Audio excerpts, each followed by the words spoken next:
my name is Taylor McGill, and today I'm going to be performing the task of basic CPR. I have watched the instructional video and I have gotten prior approval to use my stuffed animal in this video. So the first thing I'm going to do is look directly into the patient's mouth. I want to see if there is a possible obstruction that can be removed immediately. So I would open, look in, and see if there would be anything that I could remove by hand. If not, I'm going to move down. I'm going to check the femoral pulse. So if I'm not feeling anything, I'm going to go ahead and start my compressions, which I'm not. So I'm going to start by closing the mouth and extending the neck. And I'm going to give 2 deep breaths. This is a larger animal, so I could give deeper breaths. If it were a smaller animal, I would give more shallow breaths just to avoid overinflating the lungs. Next, I'm going to bend the forelimb. Ideally, I would bend it all the way at the elbow to see where to start compressions. So I would bend this way to see where to place my hands. So I know that that's going to be right about here. I'm going to start by doing 30 compressions in this area.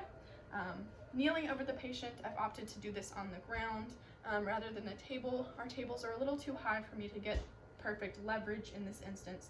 So I'm going to kneel over, place my hands, and give 30 compressions.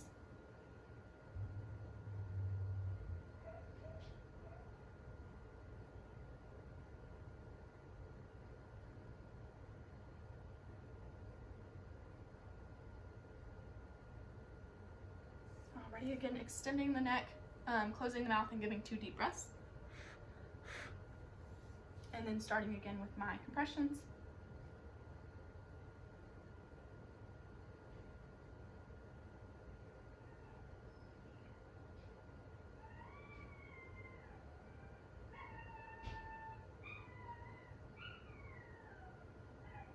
Alrighty, so now I'm going to check for a femoral pulse. If I do feel it, we can stop here and move on to other intervention, but if it is still absent, I can continue my 2 breaths and then 30 compressions for 2 minutes. And then again, referring back to the veterinarian for further instructions, but I can continue on for 2 minutes with my 2 breaths and 30 compressions. So that is how you perform basic CPR.